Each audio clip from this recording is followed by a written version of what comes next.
we'll have pledge allegiance.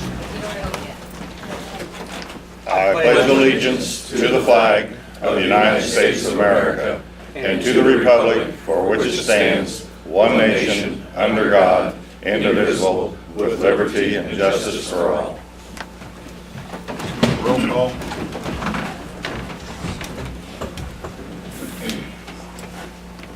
Voigt. Present. Zuber. Here. Bruner. Here. English. Here. Farnham. Here. Heltzling. Jennings. Here. You got the minutes of the August 11th, 2014 special meeting and August 13th regular meeting. I move the approval for both. Do we have a second? We have a motion to accept the August 11th and August 13th meeting minutes as stated. All those in favor? Aye. All those opposed, same sign. County board member claims. No claims against the counties. Item 5, claims against the county. So moved. We have a second. We have a motion and a second to approve the claims against the county. All those in favor, use the sign. Aye. Opposed, same sign. Item 6, county board member claims. So moved. We have a second. We have a motion and a second to approve the county board member claims. All those in favor, usual sign. Aye. Opposed, same sign. Motion carried. Item 7, public comment. Okay, thank you. Appreciate being here again this morning. I may be one short, I don't think I have one for you, I'll give you my copy. I appreciate the board the last several months listening to my concerns. Appreciate Alan Zuber giving me a call since the last meeting and giving me an update about the power line and what he had checked into, and I thank you for that. My next thing then to ask you, you know your business, I'm not here to tell you what to do, but I'm asking you for one thing is if you, as a county board, I believe the last county board that was in before the new term voted their opposition to the Rivers project going through Edgar County. I don't know, maybe you can tell me if you ever sent any notification to the ICC or to Ameren that you were opposed to it, did you? Yes. Okay, thank you very much. I had drafted something that you might want to think about doing. It's a sample letter. You can throw it all away or use part of it or use none. It doesn't matter to me, but what I did in this was that I drafted so if you can't do anything legally about it or don't think you can, I think at least we can make a very strong statement to them that we'd like them to reconsider certain issues about the Illinois Rivers project. In this letter that I just kind of put together, it says basically that there's 3 areas that they should take a look at as they think about moving through this county. And you're writing them to make this appeal not on political grounds, but on these 3 grounds. First of all is the potential of public health issues, that's in paragraph 1, and the genuine concerns you have for, that we have, many of us, for public health. And if they could consider keeping the line farther away from houses. I will give you an idea of what happened to me. They came out to survey our property, and I said, and I talked to our attorney about it, and I said to them, I asked them, I said, 3 of our markers are on the road, so 4th one, mark that's fine. Well, they weren't going to mark my property line on the 4th corner. All they wanted was where the line was going to go across their property line, mine and my neighbors. And he'd given them permission to do, and I said, okay, well then flag it for us. When you survey, flag it. No, we're not allowed to flag it. So they will not let us see right now where it's going to come and what proximity to my house. I had to go down and catch them on the middle of the creek and flag the middle of the, and they didn't mind me doing that because I could do it.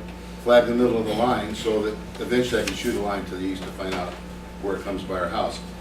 So that addresses that in the first paragraph is, can you keep it farther away from houses? And you'll see that, you look at that.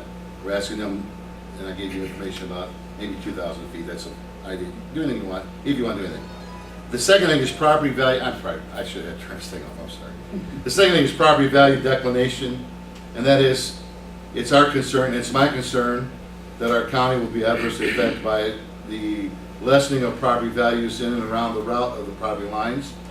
If it goes next to my house or anyone else's house, our house values are gonna drop, therefore we're gonna petition the county, or whoever we petition, to drop our property taxes.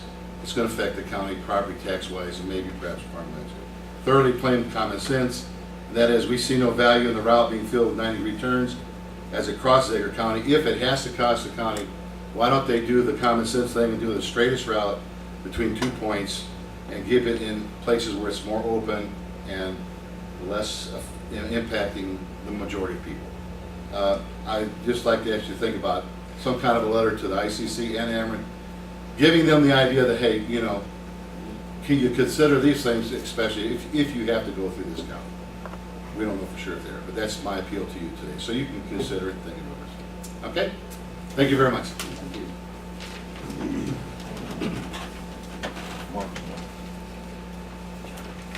Oh, yeah, Jack, as a follow-up, I caught, Mark Isaac caught me on the way out the door last night and said that he's looked into it and there's no workaround for the existing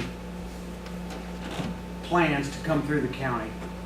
So No workaround, I mean, there's nothing for us to do as far as passing some Right. kind of a resolution or an ordinance for setback From residents. from residences right now, since this thing has already been set into motion. Is basically what he told me. but we still have to make a strong appeal to them. That's what I'm saying about this letter. It's a strong appeal to them, hey, reconsider. So what you're saying, just so I understand you, we can't propose a county ordinance that says it has to be 2,000 feet from a residence. Was that your understanding from what? That was my understanding of what Mark said. In general terms, Okay. there's nothing that we can do now to prevent the proposed line that's supposed to come through. Okay. Now, we didn't get into any major conversation about future lines. Yeah, Mark got back with you via email, didn't he? I I see a line through understand. there. I understand that. Okay. Okay, your email. Sure, one that document. All right, I'll look for it. Any other public comment? Aaron's listening to us.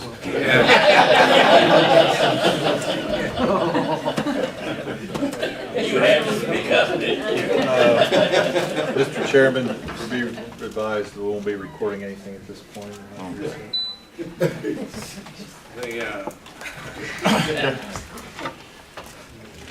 The only issue I had is with the East Central Mass Transit. The buses, I just want to make sure you're still working on it. The buses, the property that was sold back to Pedco, and it was then sold to North American Line. They have, apparently they still have some storage units full of items that need to be disposed of, and they haven't been disposed of yet. So I just want to make sure you're still aware of that. Thank you. Any other public comment? When the lights come on, it's kind of hard to read this with the lights. No, you don't have to. I haven't got a control on that when they come on. You haven't got that memorized? I don't want to say anything wrong. Of course, I wonder if the timekeeper has got battery operated. Yes, I do. Or do I have infinite time now? I've got. Thank you. I'll try. I think I can get by this. This is old material for the most part. Minutes. Tell me when I can start. Okay. I thought this morning I would talk about the airport. My name is Robert Bogue. I'm a resident, and that's Jeff Foyke. He's one of my friends. I think. I would start with two definitions. The first is a lie, and a lie is an intentionally false statement to a person or group made to another person or group who knows it is not the whole truth. That's a Wikipedia guy. I don't know who he is. I've never met him. See? Here we go. The second definition is fraud. It's a deception deliberately practiced in order to secure unfair or unlawful gain. as a legal construct, fraud is both a civil wrong and a criminal wrong. I start my few minutes here this morning with those definitions because I want to talk about the Edgar County Airport and the apron and fuel farm improvements. The following statements are found within the grant application. They are intentional and false, and they are deceptions practiced in order to secure an unfair and unlawful gain. The Edgar County Airport, and this is a quote, can no longer keep up with Jet A fuel demands based on its based aircraft. The based users regularly use all Jet A fuel in the existing 10,000 gallon tank and are forced to purchase fuel elsewhere. That statement is intentional, it's false, and they are deceptions practiced in order to secure an unfair or unlawful gain. The next statement, PRG, which is the aeronautic acronym for Edgar County Airport, says, it does not say we would like to have, we think we got, maybe we could have, we're imagining this, but what it says is PRG has 35 based airplane, 8 aircraft in a waiting list, jet fuel sales of Jet A 2,500 gallons per month, 100 low lead is 3,000 gallons per month. Those statements are intentional and false, and they are deceptions practiced in order to secure an unfair or unlawful gain. Number 3. Of the 35 based aircraft, 24 are in existing hangar space, leaving 11 to tie-down areas, 8 in the pavement and 3 in turf.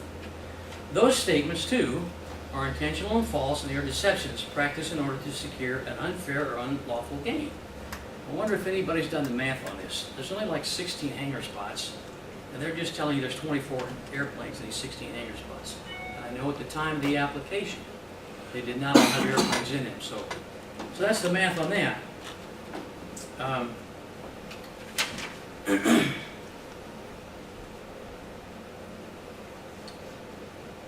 This past Monday, county board member made some statements that were intentional and false, and they were deceptions practiced in order to secure an unfair or unlawful gain. I believe this member indicated he would do all that he could to correct the lies told on the grant application. He has not done that.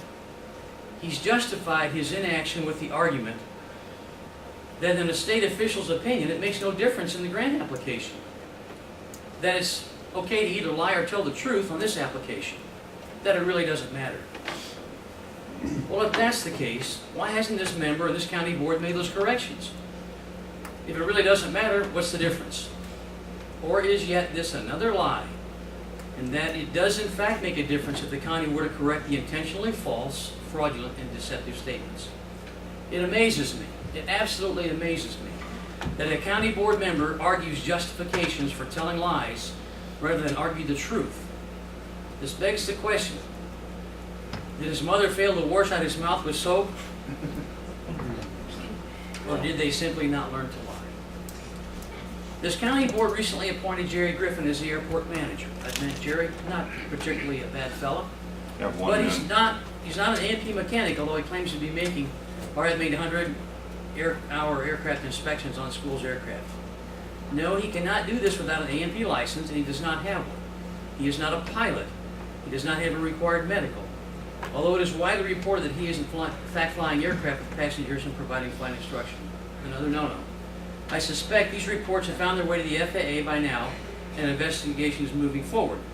This is yet another example of statements made that were intentional and false, and that are deceptions practiced in order to secure an unfair or unlawful gain, all found within Edgar County.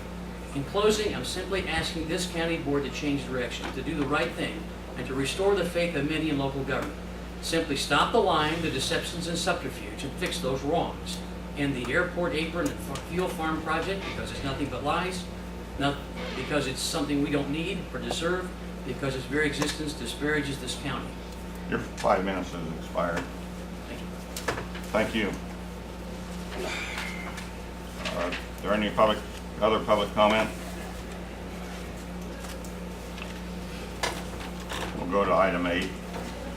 Highway, number 1, resolution authorizing county board chairman to sign BLR 05321, amendment number 1, truck access route. TARP agreement for the following County Highway 1 Vermillion Road FAS 678, Section 12-00109-01-RS. Could you give us, Yes, that's the amendment to the Vermillion Road TARP agreement, taking out the intersection at the elevator. The terminal will now end at the south radius of the curve at the elevator, will not include the curve at the elevator. So moved. Second. we have a resolution, motion in a second. We'll have a roll call. Voigt, Yes. Zuber, Yes. Brunner, Yes. English, Yes. Farnum, Yes. Heltzling. Yes. Motion, the resolution carried. Item 2 is a resolution for improvement, BLR 09110, appropriating motor fuel tax for the following: CH-33 Prairie Edge, Section 13-00121-02-BT. Aaron? We're performing a federal project development report on the Prairie's Edge project in hope that we may get selected for an economic development program grant. That project development report that goes to the Federal Highway Administration asks questions regarding pedestrian accommodations. The county board is going to demonstrate that you're interested in pedestrian accommodations by passing this resolution to spend a little time looking at pedestrian accommodations along Prairie's Edge. This resolution establishes that you will set up motor fuel tax to do such. So moved. We have a motion and a second to approve the resolution. We'll have a roll call. Voigt, Yes. Zuber, Yes. Brunner, Yes. English, Yes. Farnum, Yes. Heltzling. Yes. Item 3 is a resolution authorizing the county board chairman to sign amendment number 3 to the intergovernmental cooperative agreement for the following: Village of Kansas, IDRP, PI, intergovernmental cooperative agreement for the following: project number 08-354044, section 12-00108-02-DR. So moved. Second. We have a motion and a second to approve resolution 3. Have a roll call. Voigt, Yes. Zuber, Yes. Brunner, Yes. English, Yes. Farnum, Yes. Heltzling. Yes. Resolution carried. Number 9 is a resolution to appoint John McGinnis as Commissioner for Brockton Drainage District. So moved. That's my district. Yeah. This has already been moved and seconded. We need, we're One of looking for these a guys moved, second. one of them second, but I don't know which one it was. Voigt and English. Yeah. We'll have a roll call. Can I have a question on this? Sure. Where do we get the recommendations for these? The attorneys that prepare the documents bring those into us, And they have. and they've had meetings, drainage ditch meetings, and that particular drainage ditch will vote or make a recommendation, and then that will be accepted, and then they tell the attorney, and the attorney prepares the resolution. So it's been done a little bit at a grassroots level, or the opportunity Yes, to do. that's how it's been done. Yeah. Did I explain that right, Jeff? Yep. Thank you. Ready? Roll call, yes. Okay. Voigt, Yes. Zuber, Yes. Brunner, Yes. English, Yes. Farnum, Yes. Heltzling. Yes. Item 10, resolution to appoint James Schuler as Commissioner of Hughes Drainage District, Town of Shiloh. So moved. Seconded. Have a roll call.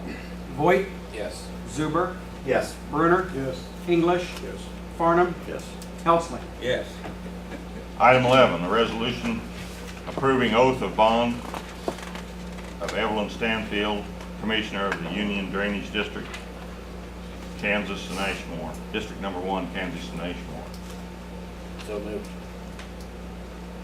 Second. Have a roll call. Voigt, Yes. Zuber, Yes. Brunner, Yes. English, Yes. Farnum, Yes. Heltzling. Yes.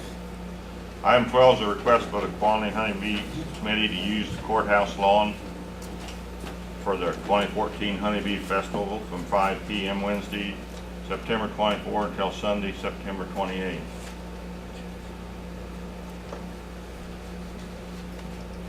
Does the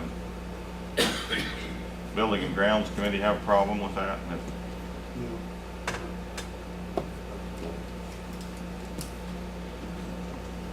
So moved. Second. We have a motion and a second to let the Kiwanis use the courthouse lawn. All those in favor, use your sign. Opposed, same sign. Motion carried. Item 13, officers and department head report. Don, you want to go first?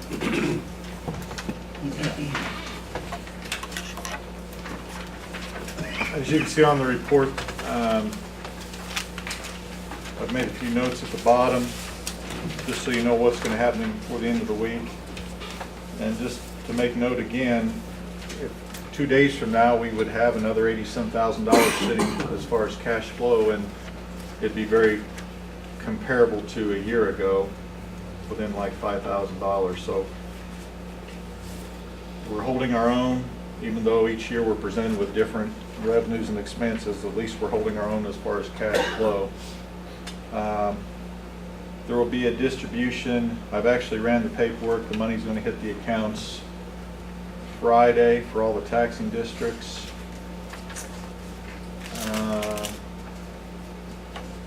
Other than that, things are starting to pick up at the treasurer's office as far as people coming in to make their second installment, which is due Friday, September 26th by 4 o'clock p.m., please.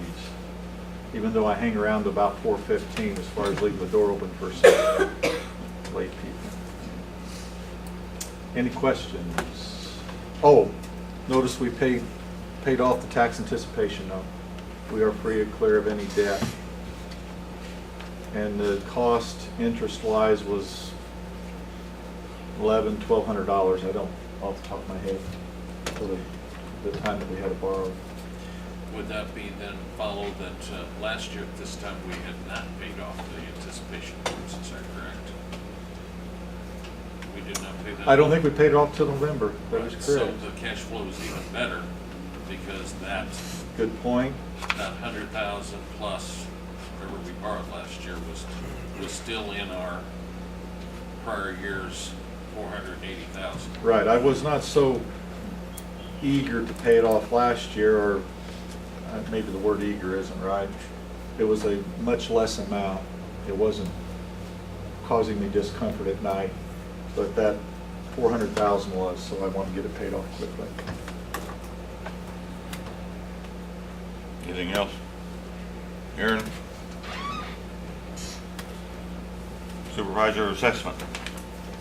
Nothing really new to report. I did want to say the webpage, I think, has made a huge difference in my office. We don't have the foot traffic we did. We don't have nearly the number of phone calls.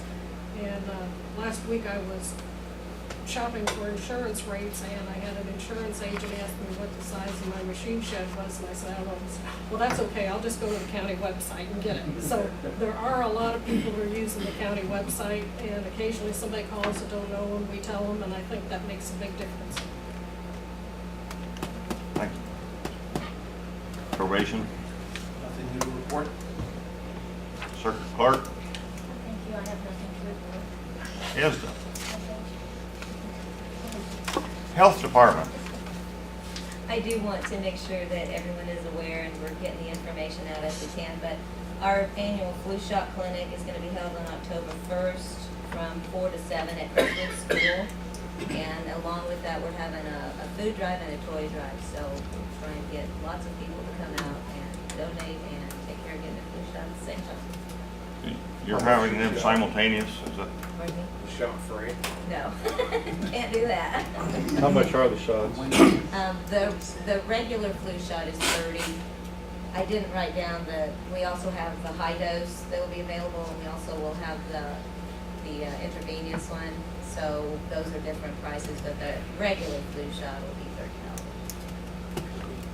$30. Did you say the food drive and toy drive are simultaneous with this? We're sponsoring that also in conjunction with Crestwood, for us to be able to do that. Just a way of trying to get more people, even more of a good reason to get out. Airport. We have a new board up there, advisory board of 4 members. We just started, and we had a meeting this past Monday evening. And everything went smooth.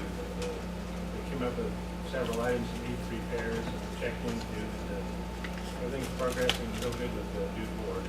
And also, this Dave that works for me, he put in for a vacation here 2 weeks here in October, so I'll be kind of short-handed. So maybe I can pick up the slack. It'll be in between the grass cutting and the snow plowing here in October. So during the light season, he's going to take a couple weeks off. Other than that, that's it. You'll be able to utilize the advisory board for this.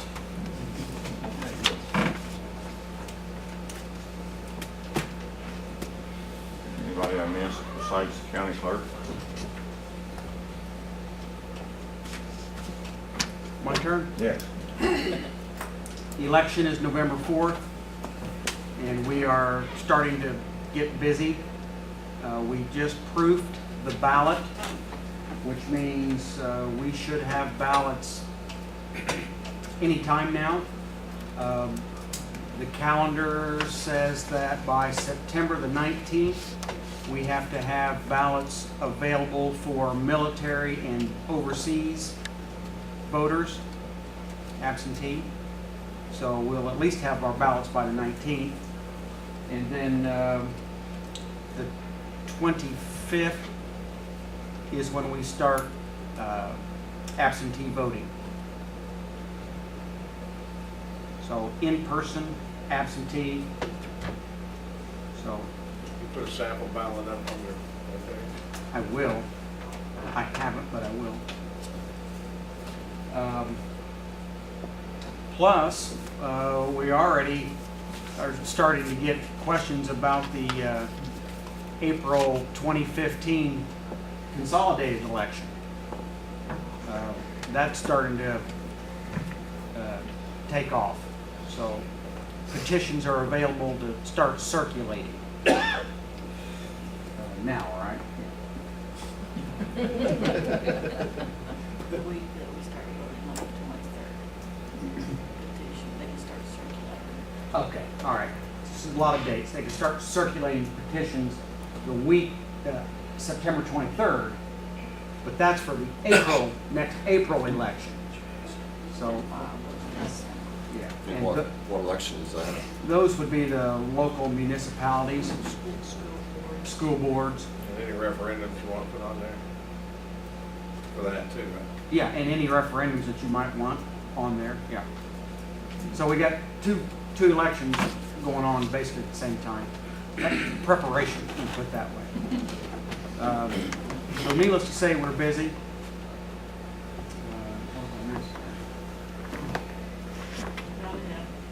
That's about it.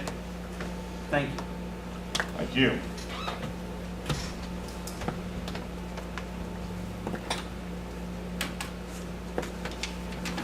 Jeff?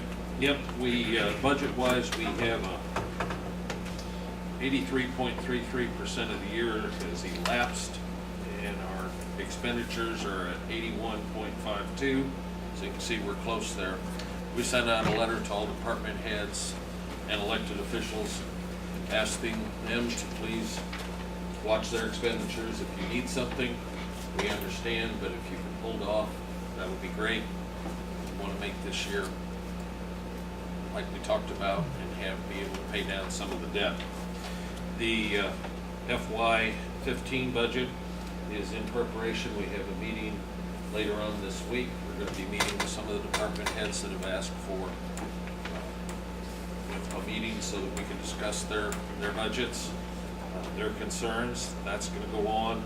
We're also going to, I might as well say, we're also going to deal with the insurance issues so we can get specific information out to the folks here as quickly as we can. So we're choosing their insurance. Airport, Jerry said it pretty clear.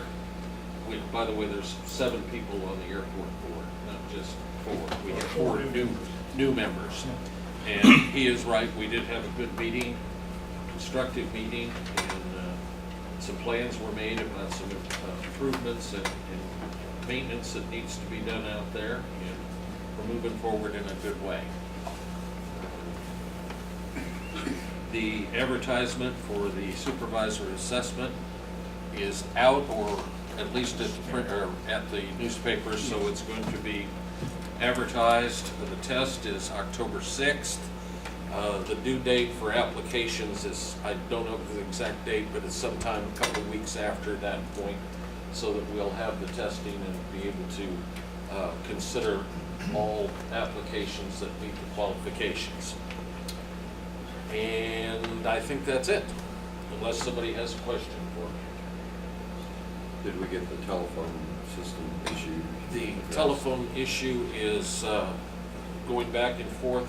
The final contract will have an addendum listing the stuff that the state's attorney was concerned about before Ben will sign it. Okay? Thank you. I did need to bring that up. Thank you. Carl? Nothing. Mike? Well, Mr. Farnham pointed out something here this morning on the building and grounds list that I had overlooked. Cotter Locksmith Service, we're being billed $1,500 to remove old turnstile door in the lower cell block and replace it with a steel door. I'm on the building and grounds committee. I don't recall getting a memo about that. Was there someone in?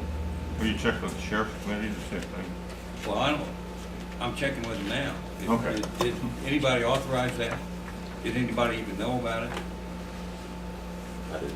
I didn't. I mean, that's a major expenditure, and I suppose we have anything to say about the security of the jail. I mean, that's the best idea that was ever designed in the jail, that type of door. I don't know why it was taken out, and I don't know who authorized somebody to take it out. And I'm kind of concerned that there's individuals that think they can just willy-nilly do anything they want in the building without getting authorization. I wasn't aware of it. This morning was first I saw it. I didn't even see it. I didn't notice it. Right. Oh, I believe you. Okay, I mean, I believe you. I just. You know what I'm talking about? It's the pie door that keeps people from rushing. Yeah. It seems like we had electric locks on the jail, and now all of a sudden we've got manual locks, which require additional manpower to go in and utilize them. Always before, an individual jailer could push a button and watch it happen. Now he has to have somebody watching him go in to do manual things. The second thing now with this pie door, if somebody opens that door, 12 people can rush and go right out. As before, there was only one guy in and one guy out at a time that kind of kept it under control. I realize a lot of you don't understand what I'm talking about, but it's been there forever and it's worked. I don't know why it's been removed without at least some consultation with the board. But nobody else cares. I guess I shouldn't carry it. Well, I don't think I'd characterize it quite like that. I mean, we have told him that we want things done at the jail, and he is in charge of security. Communications have not been the best from both sides, and this is just a continuation of it. Well, would you like the sheriff's I'm committee almost to of look the into opinion to it? go get the pie door back and put it back. You know, I don't know why. I think it's a real breach of security. But I guess I'm not supposed to voice my opinion. Nobody said that. I think Well, what. a lot of us don't understand what you're talking about, so if it's something. that needs It's to a be done- door that only Well, one that's fine. person has to get inside, and it moves open like that, so one person can exit. Then it has to turn back in, and a person step in and You made a get out. comment that some of us don't care, that's not true. Well, I'd like to get some. I'm glad you brought it up. I'd like to get some. Well, I think the sheriff's committee should ask the sheriff and get some feedback on it. But we have also made it clear that we wanted some stuff done and wanted to know why he was. I mean, we're not gonna agree with everything he does, but he is the sheriff, and it is in his purview to consult with us, but I mean, I think he can pretty much do with the budget as he wishes to do. He thinks Danny should have the other door. I'm not But- saying he's right, I'm just saying But that money didn't come out of his budget, it came out of building and grounds, which he has no control over. So to do that, he should have came to the board to, you know, talk with us, let us know what's going on. Maybe we agree, maybe we don't agree. But we put $50,000 in there for him. That was your idea to increase the budget to $90,000 for the work on the jail. And we assigned that money to the jail, $50,000 In the building and grounds. in the building and grounds. But the building and grounds needs to be consulted for I anything. agree, I said that. I Right. consulted, I agree. Oh, yeah. I 100%, we shouldn't have been blindsided with this. So all we can do now, it's after the fact, is find out the reasoning and convey to him that, you know, any future things needs to come to the board. And there may be a decent reason, but if there's a decent reason, he should have shared it with us. I agree with that. That's why I'm saying. Well, I was through it 6 months ago and it was working fine. I don't So know. Building and Grounds Committee will bring an answer back to us, is that correct? Sheriff's Committee will bring an answer back to it. Both committees. Whatever. We'll look into it. Anything else, Mike? No. Alan? A few things. One is, Jack was here talking about issues of power lines and what we can or cannot do. Mark had in fact also, I just confirmed with Jack, that he had also sent an email back to Jack on his issues. He opined basically the same thing. One of our organizations that I just got back within the last day or so, I'd asked them about it. Basically, their conclusion is the same, that under Public Utilities Act, Ameren is definitely a public utility, and it's been proven in court. And therefore, basically, if they receive what they call a Certificate of Public Convenience and Necessity from the Illinois State Commerce Commission, if they receive that, then sometimes you just may be out of luck. But they had to do that, and they're also supposed to have hearings on that, so whether or not they've done that. And this falls under basically the County Code 5-12001, that we really cannot do anything as far as zoning and ordinance for those type of institutions. Part of that also goes through, and they even define, you know, like you can't do anything north-south. Shall any such powers include the right to specify or regulate the type or location of any poles, towers, wires, cables, conduits, bulbs, et cetera, under this Public Utilities Act. So, just for your information, I had that sent around too. So that's one issue. And then also the fact that Mark had sent his idea and his feelings to back with Jack. Another issue there is our health insurance. We did settle that with Blue Cross Blue Shield, Diamond Brothers, roughly it's a 7.7% increase. We did add an additional plan, health savings plan in the $1,000 range, deductible range. And I believe I saw an email that it's all out to all the department heads now, Augie, is that right? So they all have that to hopefully get to their people to have them look at that, the plans which may best suit them. As Jeff said, we're gonna try to have a meeting on Friday, finance, insurance, et cetera, to look at that and see what we feel like we can offer or not offer to help out with those increases. Brings up the issue though with our insurance. You know, this is the one that initially we had a bid, all the bids came back in way too high, or we felt, along with our insurance people, Bushu, that it was way out of line, so we rebid all bids. One of my concerns is I've shared, I think, with the board, I hope this is not a plan where now by insurance companies have like the pre-bid meeting is the original bid, and everybody just shoots something entirely too high out there, and so when we come back and say, wait a minute, we can't live with that, oh, okay, we'll come back on the next bid to do that. I hope that's not an indicator of future things to happen. Because nothing changed, did it? Oh, it changed Oh, yeah. dramatically. Yes. But I mean, the benefits. Not Not really, I mean, we had another plan, but yeah, I mean, the idea is like, and one company didn't bid, and then they had a bid, and but we went through legal, and we went through insurance, and this is how the best way to do it. And fortunately, I think also for our employees and the people who are involved, even it miraculously went down 9% off of what they thought it was gonna be originally. I mean, that's a lot, but anyway, sorry, soapbox. On the regional office education meeting, I was just at it the other night, and I think you have distributed in your packets. One is a new amendment to the lease, which defines we as a county own basically a part of the regional office building in Charleston. I think it was February, March, we talked about having to put a new roof on it. Found out within 7 years, the counties are gonna own that building anyway, so we already approved and paid for our portion of a new roof.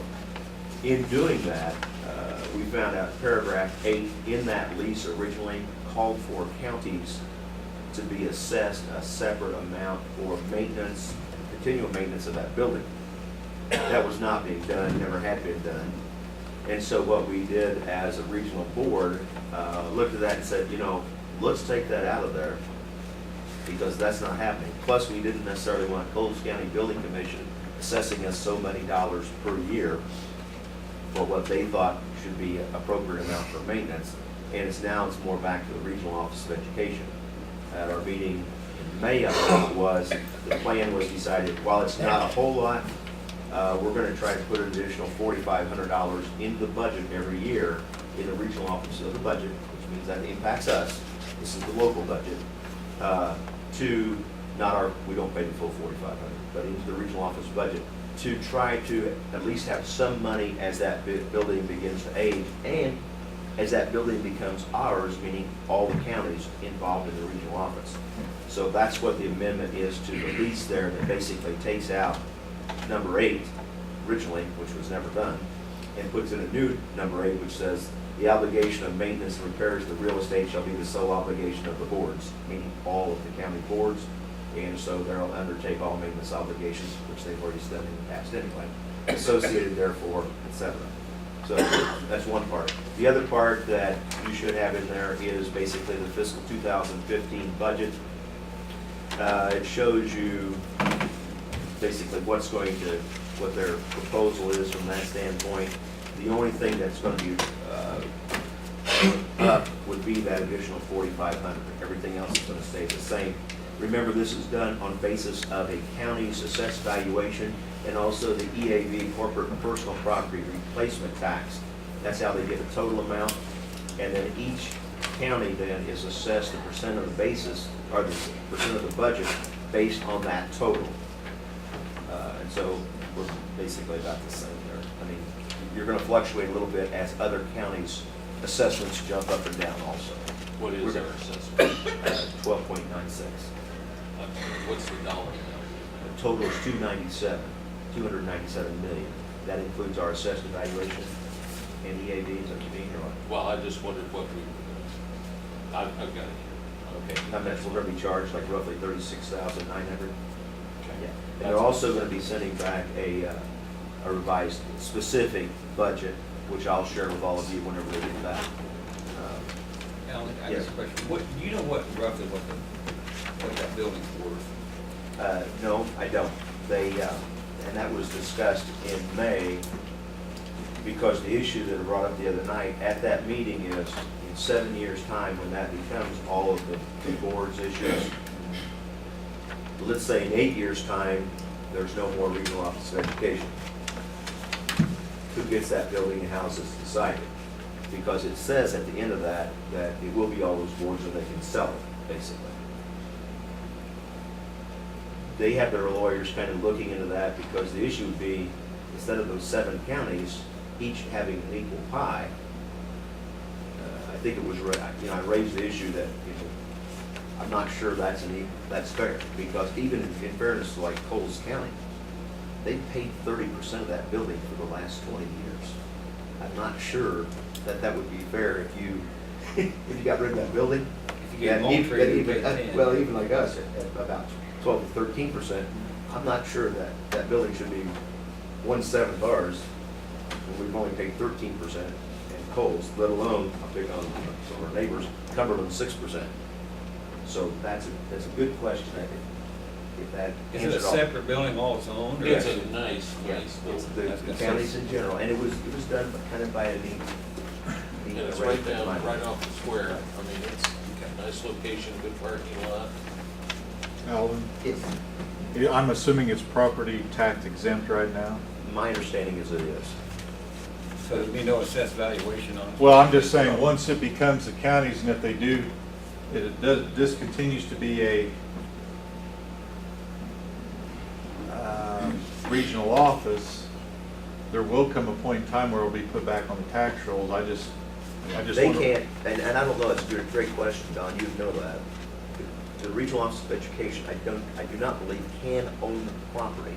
So once again, it would be all of these 7 counties owning that. So I don't know how that relates to that question. Well, I just know that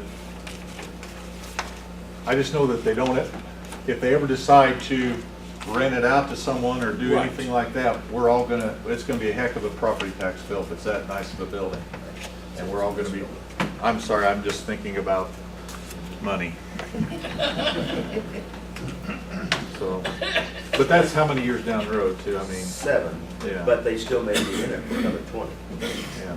Could it be $1 million? I doubt that, yeah, because it was built in 1996. It might be half of it. It's a brick. Should know, I want to say, I can't remember what the initial cost was, 600 or 800,000. Did they rent out some office space there too? No. That's all regional office. Okay. And unless anybody else has any other questions, like I said, I'm also going to get you back their specified budget whenever that comes through, so you can look at that. You also should be receiving, I think Bobby said she was going to try to bring by yesterday evening, I don't know if it got in there or not, it's like a little pamphlet, the regional review. So she should have one. Alan, I left a manila folder by your seat. She did bring that by late yesterday Okay. afternoon. Didn't even look at that. Yep, here it is. Okay, I'm done with They used to give us a annual report on the status of every school in that area. We haven't got that in a while.